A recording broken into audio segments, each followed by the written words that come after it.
Bismillahirrahmanirrahim. Assalamualaikum warahmatullahi wabarakatuh. Saudara-saudara sekalian, ketemu kembali dengan saya di mata kuliah perancangan percobaan. Mudah-mudahan kita semua dalam keadaan sehat, ya. Pada kesempatan kali ini, saya akan sampaikan materi yang kelima, yaitu tentang rancangan bujur sangkar Latin. Kemarin kita sudah bicarakan tentang materi awal pendahuluan, kemudian saya sampaikan tentang rancangan yang pertama, yaitu rancangan acak lengkap. Sedikit saya sambil mengulang ya, rancangan acak lengkap digunakan apabila semua unit percobaan itu bisa diacak dalam lokasi penelitian yang kita miliki. Kemudian saya sudah bicarakan juga tentang rancangan acak kelompok, yaitu digunakan apabila lokasi atau lahan biasanya yang akan kita tempati untuk penelitian itu, percobaan itu mempunyai satu arah gradien lingkungan. Misalnya dia dekat dengan aliran air atau di satu sisinya ternaungi oleh pohon misalnya. Jadi ada gradien lingkungan, sehingga untuk mengeliminasi bias karena gradien lingkungan itu kita menggunakan rancangan yang berbeda dari rancangan acak lengkap, yaitu rancangan acak kelompok untuk meminimalisir pengaruh lingkungan tadi. Nah, saya ingat dulu ketika di materi rancangan acak kelompok ada yang bertanya, Pak, bagaimana ketika kemudian nanti ada dua arah gradien lingkungan gitu. Waktu itu belum saya jawab karena saat inilah kita akan bicarakan tentang rancangan yang mengakomodasi itu. Ya, rancangan yang mengakomodasi ketika di lingkungan yang akan kita tempati untuk penelitian itu ada dua gradien lingkungan yang berbeda. Oke, jadi hari ini kita bicarakan tentang rancangan bujur sangkar Latin ya. Saya berikan sedikit dulu informasi tentang rancangan bujur sangkar Latin, atau ada juga yang menyingkatnya itu bukan RBSL ya, tetapi RBL. Ya, bujur sangkarnya jadi satu, RBL. RBL ini adalah pengembangan dari RAK. Ya, RAK, rancangan acak kelompok. Tadi sudah saya sampaikan kalau RAK itu dilakukan karena lahan kita atau tempat percobaan kita ada gradien satu arah. Nah, RBSL atau RBL ini diterapkan untuk lahan yang mempunyai dua arah gradien lingkungan tadi. Sebenarnya pokoknya intinya yang menyebabkan heterogenitas gitu ya. Misalnya lahan kita ternyata di satu sisinya itu ada saluran air sehingga asumsinya nanti keseluruhannya berbeda. Kemudian di sisi satunya atau lahan kita berada di tempat yang miring, sehingga kemiringan itu juga kita duga nanti menyebabkan keragaman, sehingga ada dua gradien yang berlaku di situ. Maka untuk lahan yang seperti itu sebaiknya kita menggunakan rancangan bujur sangkar Latin. Oke. Keuntungan dari penggunaan rancangan ini yang pertama adalah analisisnya masih relatif sederhana. Kalau Anda sudah memahami rancangan acak lengkap, rancangan acak kelompok, pasti nanti akan dengan sangat mudah Anda memahami rancangan bujur sangkar Latin ini. Gitu ya. Kemudian yang kedua, jika andaian heterogenitas kedua arah tadi terpenuhi, ya, maka rancangan ini akan mempunyai presisi lebih baik dibandingkan RAL dan RAK. Sama posisinya dengan kemarin ketika kita membicarakan RAK, kalau andaian adanya heterogenitas atau gradien lingkungan satu arah itu terpenuhi, maka dia akan lebih presisi dibandingkan RAL, gitu ya. Ini juga demikian. Kalau ada dua gradien berbeda tadi dan itu terpenuhi nanti ada betul gitu, maka rancangan ini akan lebih presisi dibandingkan dengan RAL maupun RAK. Oke. Kemudian yang berikutnya, interpretasi hasilnya masih cukup mudah karena pada dasarnya nanti yang kita bandingkan itu ya tetap perlakuan saja gitu. Yang gradien lingkungan itu hanya informasi tambahan. Kemudian yang berikutnya, jika ada data hilang pada sebuah percobaan, ini wajar terjadi ya, ada data hilang, maka untuk mencari atau memperhitungkan data yang hilang tadi itu masih bisa dengan mudah dilakukan. Nanti tentang bagaimana mengenerate data yang hilang ini akan disampaikan di pertemuan-pertemuan yang lain. Ada topik tersendiri yang membicarakan tentang itu. Baik, kita lanjutkan dulu. Kalau tadi kelebihan, ini adalah kekurangan-kekurangannya ya. Ya sebenarnya hanya konsekuensi dari tadi gitu. Kelemahan yang pertama yaitu misalnya jika andaian adanya dua gradien tadi itu tidak terbukti, maka presisinya jadi lebih rendah, baik dari RAL maupun RAK gitu ya. Kalau misalnya gradien dua arahnya itu tidak terbukti, tapi misalnya hanya terbukti satu saja misalnya gitu, maka yang paling presisi berarti seharusnya menggunakan RAK. Tapi kalau dua-duanya tidak terbukti, berarti yang lebih presisi sebenarnya harus menggunakan RAL, gitu ya. Kemudian kelemahan yang kedua, pemakaiannya terbatas. Kenapa terbatas? Karena kalau nanti Anda sudah melihat rancangannya ini, Anda akan bisa memahami yang kedua ini, gitu ya. Kita membutuhkan tempat percobaan yang luas untuk memenuhi syarat rancangan ini. Ya, itu aja poin yang Anda ingat-ingat bahwa nanti ketika menggunakan FPSL itu kita memerlukan tempat yang lebih luas dibandingkan maksudnya dengan RAK dan RAF. Kenapa begitu nanti akan kita lihat. Oke, ini ilustrasi ya kondisi lahan di mana kita perlu menggunakan rancangan bujur sangkar Latin. Misalnya kita punya lahan seperti itu, kemudian ada gradien kesuburan ke arah sana. Jadi maksudnya ini ke arah sana ini berbeda ya. Taruhlah di sini lebih subur, semakin sana semakin tidak subur gitu. Kemudian di satu sisi ada gradien yang lain, ini slope, kemiringan. Ini yang tinggi misalnya, ini yang paling rendah.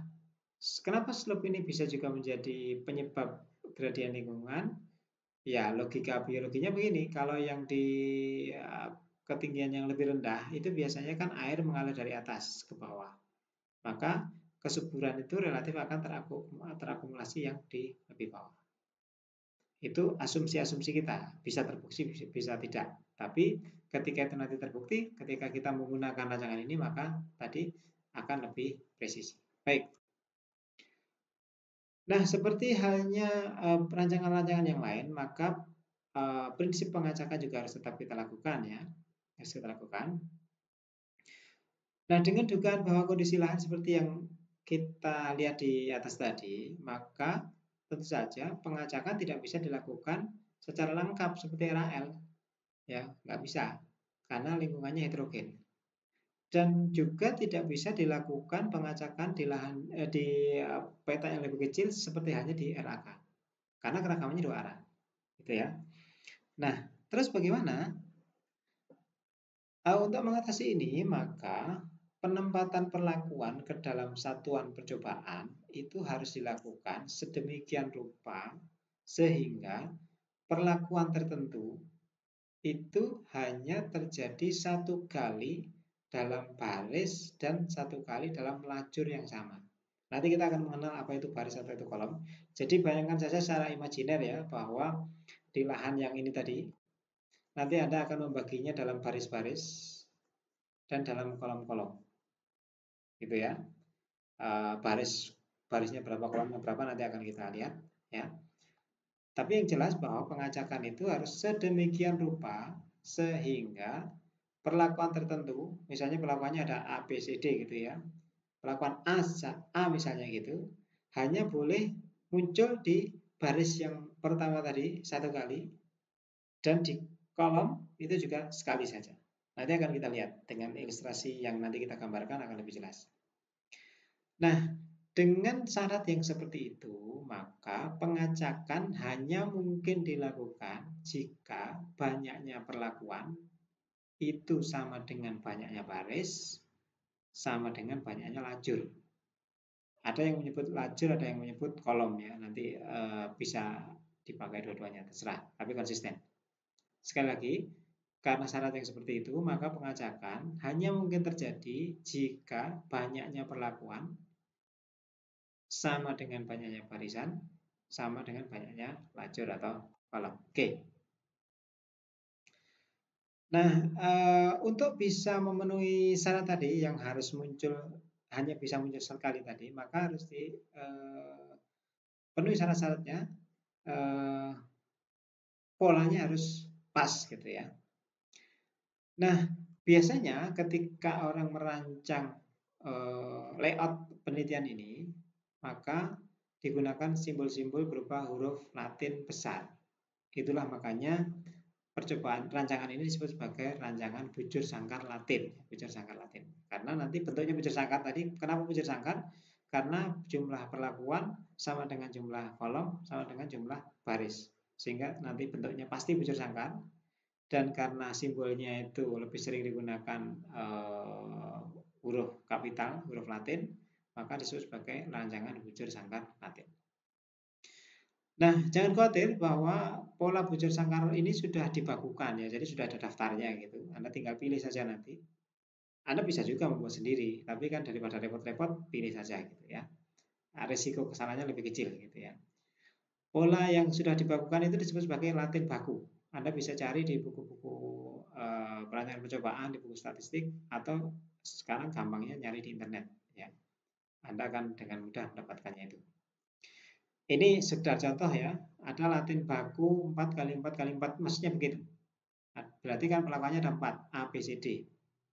Anda lihat di situ, dalam contoh itu, yang syarat tadi ya, A, B, C, D. Satu perlakuan itu tidak akan muncul di baris dan kolom yang sama. Misalnya A, kita lihat. A ini muncul di baris pertama sekali saja. Di baris ini nggak ada A lagi. Tetapi di kolom ini, A juga hanya muncul sekali saja. Coba sekarang kita lihat yang lain, D misalnya. D di baris pertama ini juga hanya muncul sekali di sini. Kemudian di kolom pertama dia juga hanya muncul di sini saja. Di kolom kedua dia juga hanya muncul di sini saja dan seterusnya. Anda lihat, Anda teliti di sini, ini Latin baku ya. Ini tadi sudah memenuhi syarat tadi bahwa satu perlombaan itu hanya muncul di kolom dan baris yang sama sekali. Mungkin bentuknya tidak hanya ini, Anda bisa membuat variasi yang lain atau ada lihat nanti di contoh Latin baku itu beberapa bentuk ya. Tapi ini adalah salah satu contohnya. Kemudian ini yang contoh dari Latin baku yang 5 kali 5 kali 5. Anda juga akan cek, Anda bisa cek di sini ya, bahwa tidak ada satu perlakuan yang ketemu di satu kolom dan satu hurufnya itu, satu kolom dan satu barisnya itu lebih dari satu kali. Pasti hanya muncul sekali. Oke, itu adalah contoh Latin baku yang Anda bisa cari ini bentuk bakunya ini di internet atau di buku-buku. Kemudian karena Anda sudah saya anggap memahami kemarin yang RAL dan RAK, saya akan langsung saja bagaimana kemudian bentuk tabel analisis ragamnya atau ANOVA-nya untuk RPSL ini. Nah, ini adalah tabel analisis ragam atau ANOVA untuk RPSL. Sekali lagi saya ingatkan bahwa struktur tabel ANOVA untuk semua rancangan di baris pertamanya itu sama, ada sumber keragaman, ada DB, ada JK, ada KT, ada F hitung, dan ada F tabel. Nah, untuk RAL saya ulang sekali lagi, sumber keragamannya hanya satu, yaitu perlakuan, selain galat dan total ya, total dan galat selalu ada. Kemudian untuk RAK tambah satu lagi sumber ragamnya selain perlakuan, yaitu ada ulangan atau blok atau kelompok selain galat dan total. Nah, untuk rancangan bujur sangkar Latin ini maka sumber ragamnya seperti yang Anda lihat itu, ada baris, ada kolom, ada perlakuan, kemudian ada galat, ada total. Nah, saya sengaja menyampaikan istilah kolom dan lajur ya berganti-ganti untuk Anda biar familiar dengan dua istilah ini, biar tidak bingung. DB-nya sama seperti biasanya, tinggal dikurang N-1 ya, baris berarti B-1, kolom K-1. Kemudian total itu karena ini sama, baris kolom perlakuan kan sama, berarti totalnya adalah B kuadrat, digunakan angka salah satu saja, perlakuan kuadrat dikurangi 1. DB-nya di situ saya tulis DB galat, saya tulis DBG karena nanti jumlah menghitungnya tinggal DB total dikurangi DB-DB yang lain. JK-nya nanti bisa dihitung, nanti akan kita coba hitung, kita praktekkan. KT juga sama, rumusnya masih JK dibagi dengan DB-nya, kemudian F hitung masih sama dengan kemarin, KT dibagi dengan KT galatnya. Oke, sekarang kita akan coba ya, nanti praktekkan menggunakan rancangan bujur sangkar Latin ini. Ini sebuah contoh percobaan, ya. Sebuah percobaan dilakukan untuk mempelajari pengaruh 4 macam pupuk, ya, ABCD misalnya, pada hasil jagung. Percobaan dilakukan pada lahan yang memiliki 2 gradien, sehingga kita beralasan untuk melakukannya dengan rancangan bujur sangkar Latin. Nah, karena tadi levelnya ada 4 ABCD, maka kita harus memilih Latin baku yang 4 kali 4 kali 4, yang barisnya 4, kolomnya 4, ya, ABCD. Misalnya setelah kita pilih dari buku atau dari internet tadi, kita dapatkan seperti itu Latin bakunya, ya. Maka ada satu hal lagi yang harus kita lakukan sebelum kita menempatkan plot-plot percobaan kita di lahan. Yang pertama adalah kita melakukan randomisasi seperti yang kemarin sudah dilakukan. Jadi meskipun kita sudah mendapatkan Latin baku ini, kita tetap masih harus melakukan randomisasi. Nah, randomisasi untuk kasus rancangan bujur sangkar Latin ini harus kita lakukan di 2 posisi. Ya, kita harus melakukan randomisasi baris dan nanti kita lakukan randomisasi kolom. Bagaimana memilih randomisasinya? Seperti yang kemarin, kita pilih saja bilangan acak, ya. Dari bilangan acak, ini sebagai contoh begini. Kita sudah memilih bilangan acak, kemudian kita dapatkan ternyata bilangan acaknya itu 2, 3, 4, 1 misalnya gitu. Setelah diurutkan kita dapatkan 2, 3, 4, 1. Dari posisi yang awal ini, ya, ini kan Latin baku kita tadi, ya. Kita lakukan randomisasi baris. Artinya baris yang kita randomisasi. Kita dapatkan angka acaknya adalah 2, 3, 4, 1. Artinya berarti nanti baris pertama itu ditempati oleh yang awalnya baris kedua. Ya. Ini kan menjadi baris pertama ini, 2 ini. Dulunya 2, C, A, B, D. Ini menjadi baris pertama, C, A, B, D. Kemudian yang kedua, baris ketiga. Ya. Yang menjadi baris kedua, ini dulunya adalah baris ketiga, A, C, D, B. A, C, D, B. Dan seterusnya, Anda lakukan itu sampai terakhir. Cuma 4 baris. Ya. Yang terakhir kita lihat satu, ya, yang baris keempat, ini dulunya adalah baris ke-1, B, D, A, C, B, D, A, C. Oke, ini adalah produk dari pengacakan dari posisi baris. Kita masih punya satu pekerjaan lagi, yaitu melakukan pengacakan di kolomnya. Dari posisi terakhir itu, ini posisi terakhir kita tadi, ya. Kemudian kita lakukan randomisasi kolom. Caranya sama, yaitu kita mencari bilangan acak, kemudian kita urutkan dari besar ke kecil.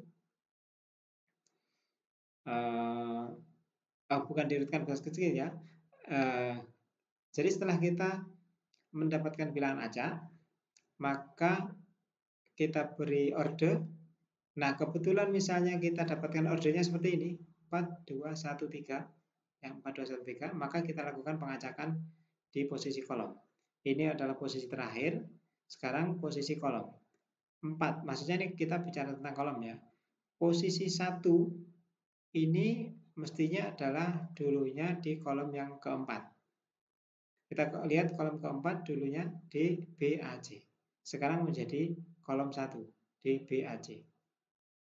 Kolom 2-nya kebetulan sama. 2, di sini juga 2. Berarti ACBD, di sini juga tetap ACBD. Kolom ketiga dulunya adalah kolom pertama, CADB, CADB, dan seterusnya sampai yang terakhir, BDCA. Nah, setelah kita mendapatkan posisi terakhir ini, pengacakan di kolom ini, kita mendapatkan layoutnya, ya, maka satuan percobaan kita tempatkan di plot-plot yang sudah kita acak seperti ini. Anda lihat di situ, saya bedakan warna di situ, ya, tidak ada warna yang sama muncul di baris atau kolom yang sama. Dan memang harus begitu. Ya, harus begitu. Itulah tadi spesifikasi dari rancangan bujur sangkar Latin tadi. Oke, gitu, ya. Setelah itu kita tanam di situ. Kalau memang percobaan kita dengan penanaman, tadi karena kasus contoh kita itu adalah penanaman, yang kita tanam di plot-plot seperti itu. Kemudian kita amati hasilnya. Tadi kan kita mengukur hasil, ya.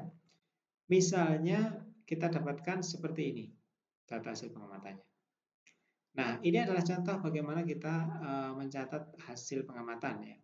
Ada baris di situ, ada kolom di situ. Kemudian karena tadi juga ada perlakuan, maka kita beri kode. Tadi kan perlakuannya ABCD. Kita beri kode. Baris pertama, kolom pertama itu ternyata adalah perlakuan B tadi. Maka kita catat di situ. Baris pertama, kolom kedua, di situ ternyata adalah perlakuan D. Kita catat di situ. Dan seterusnya sampai baris keempat, kolom keempat ternyata adalah perlakuan C. Kita catat hasil pengamatannya di sana 0,66. Oke. Apa yang kita lanjutkan? Apa yang kita lakukan selanjutnya yaitu adalah melakukan analisis ragam. Karena nanti kita perlu jumlah kuadrat ya, jumlah kuadrat kolom, jumlah kuadrat baris, dan jumlah kuadrat perlakuan, maka jumlah dari masing-masing baris, jumlah masing-masing kolom, dan jumlah masing-masing perlakuan harus kita jumlahkan. Nah, untuk jumlah baris dan jumlah kolom kita bisa lakukan di sini. Ini jumlah barisnya, baris pertama, kedua, ketiga, ini jumlah barisnya. Jumlah kolom ini kolom pertama, kedua, ketiga, dan 4. Tetapi untuk jumlah perlakuan kita nggak bisa tuliskan di sini. Ya, kita harus membuat satu tabel lagi, tabel bantuan ya, untuk menampilkan jumlah perlakuan. Kita buat satu tabel lagi, perlakuan ya. Saya berikan warna yang berbeda-beda itu maksudnya untuk menunjukkan.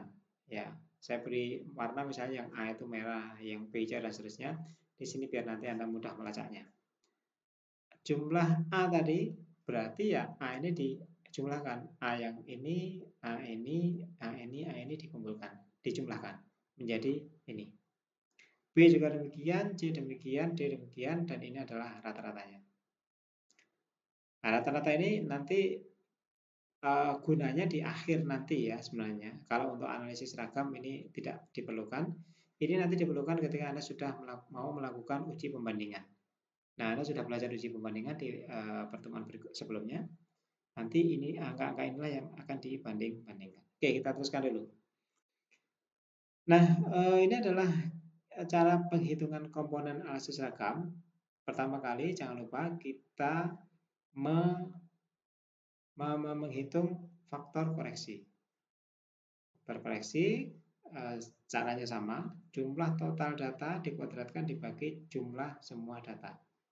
Dapatkan angka itu, kemudian kita menghitung jumlah kuadrat total, ya sama caranya, semua data dikuadratkan dijumlahkan dikurangi dengan faktor koreksi, kemudian kita menghitung jumlah kuadrat baris.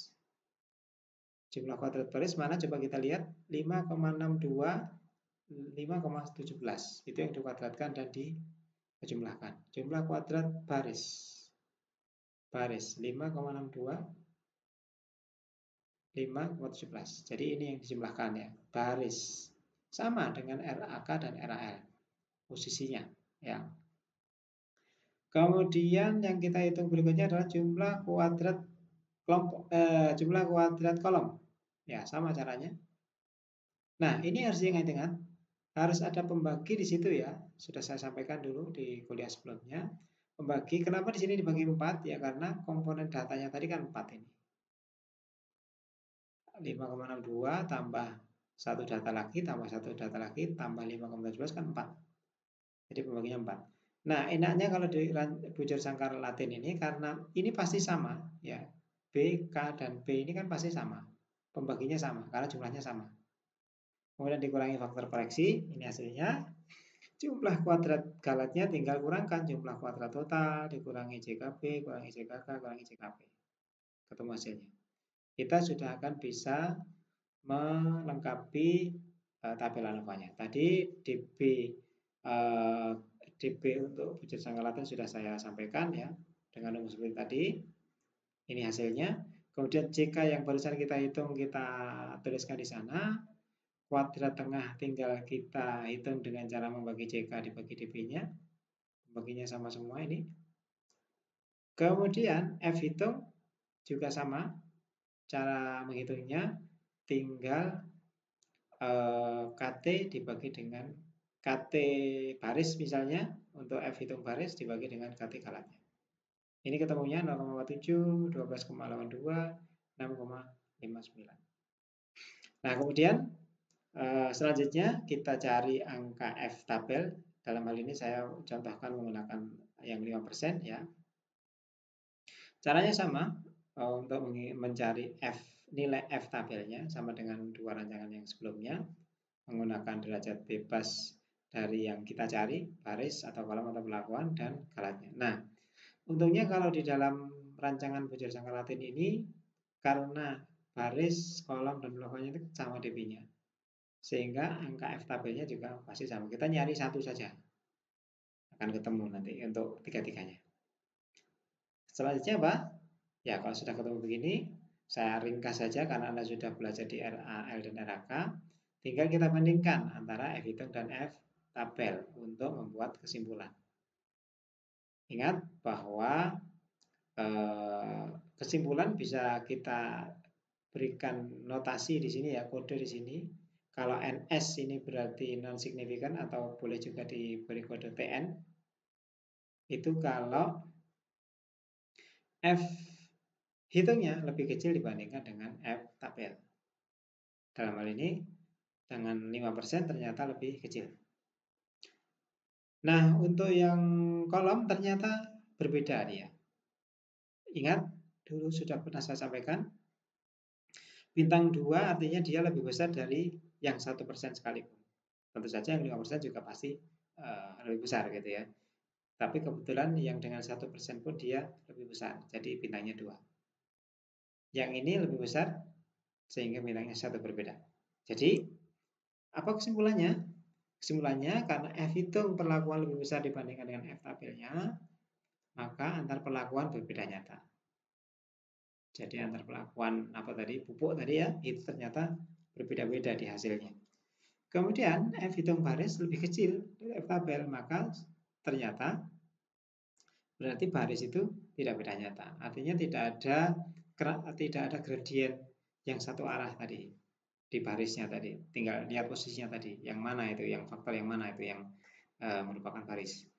Kemudian yang ketiga, kolom ternyata lebih besar dari F tabel, F hitungnya, sehingga faktor kolom ini ternyata berbeda nyata. Nah, dengan fakta seperti ini, saya mengulang yang tadi bahwa ternyata kebetulan yang terbukti berbeda itu hanya satu gradien.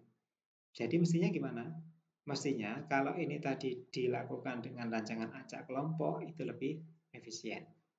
Tapi sekali lagi, karena ini sudah kita lakukan dengan rancangan bujur sangka Latin, tidak bisa diubah lagi karena rancangannya berbeda ya. Ya sudah, nggak masalah. Tapi kita tahu bahwa sebenarnya yang memberikan pengaruh itu cuma satu gradien saja. Oke, interpretasinya misalnya bunyinya begini, perbedaan genetik atau varietas pada jagung menyebabkan perbedaan berat bibilan kering. Ya, kemudian karena ada dua yang berbeda tadi, kita bisa berikan interpretasi yang kedua. Satu gradien lingkungan atau kolom tadi, yang ternyata di kolom tadi, atau Anda sebutkan juga nggak masalah nanti kalau Anda kan tahu yang kolom tadi misalnya yang kemiringannya atau cahaya atau apa gitu ya, itu terbukti memberikan perbedaan berat bibilan kering pada jagung yang dicoba tadi. Oke. Saudara sekalian, itu saja materi kita, simple ya. Saya sampaikan dengan cepat, dengan ringkas, karena saya yakin Anda sudah belajar tentang RAL dan RAK, sehingga Anda lebih mudah memahami yang rancangan bujur sangkar Latin ini. Sekali lagi, rancangan bujur sangkar Latin digunakan ketika kita duga ada keragaman lingkungan yang berasal dari dua arah gradien yang berbeda. Baik, saya cukupkan untuk pertemuan hari ini sampai di sini. Terima kasih atas perhatiannya. Saya tutup. Wassalamualaikum warahmatullahi wabarakatuh.